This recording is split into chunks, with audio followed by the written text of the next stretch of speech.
नमस्कार मित्रांनो, नर्सिंग एक ईश्वर सेवा मी आरोग्य त्या चॅनलमध्ये मी अक्षय तुम्हा सर्वांचं मनापासून स्वागत करते. मित्रांनो, आजच्या व्हिडिओमध्ये हायड्रोनेफ्रोसिस पायलोनेफ्रायटिस जो आपण आहे तो टॉपिक बघणार आहे. MSN फर्स्टमध्ये विचारला जाणारा फरक स्पष्ट करा हा प्रश्न.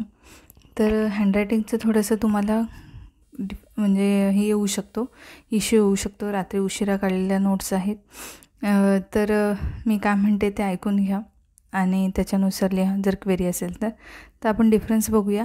सगळ्यात महत्त्वाचं, तुमच्याकडे ह्याच्यापेक्षा चांगल्या नोट्स असतील त्या फॉलो करू शकता आणि तुमच्या नर्सिंग ट्युटरने दिलेल्या नोट्स वगैरे असेल त्याही फॉलो करू शकता. तर सुरुवात करूया हायड्रोनेफ्रोसिसला. तर पहिलं बघूया, यामध्ये मूत्रपिंडाची पेल्विस या भागाचे विकृत प्रसारण होते. तर यामध्ये पायलोनेफ्रायटिसमध्ये इस्चेरिया कोलाय नाव लक्षात घ्या. इस्चेरिया कोलाय या जंतूंचा संसर्ग जो आहे तो पेल्विस आणि नेफ्रॉन्सना होतो ह्याच्यामध्ये. तर यामध्ये थंडी व ताप असतो. हायड्रोनेफ्रोसिसमध्ये थंडी आणि ताप असतो.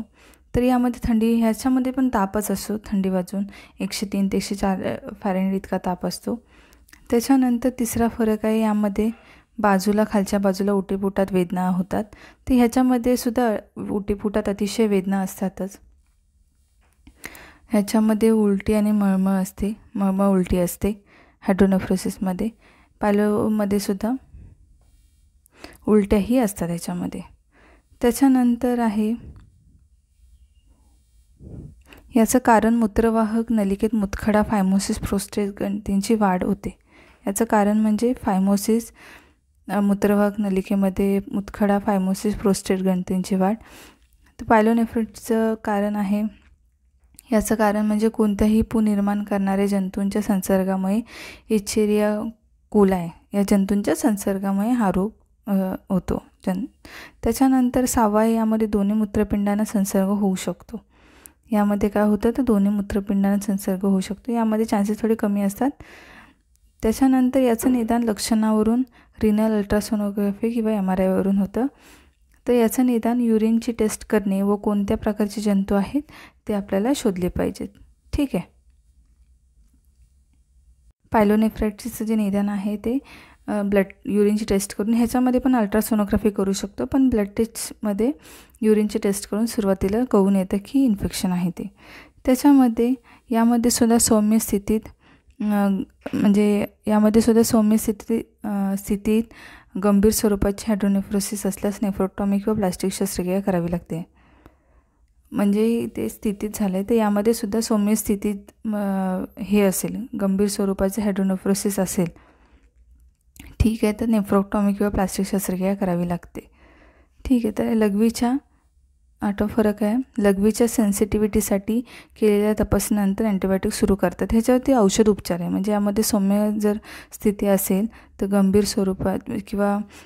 स्वरूपाचे हायड्रोनेफ्रोसिस असल्यास नेफ्रोटॉमी किंवा प्लास्टिक शस्त्रक्रिया करतात. ठीक आहे.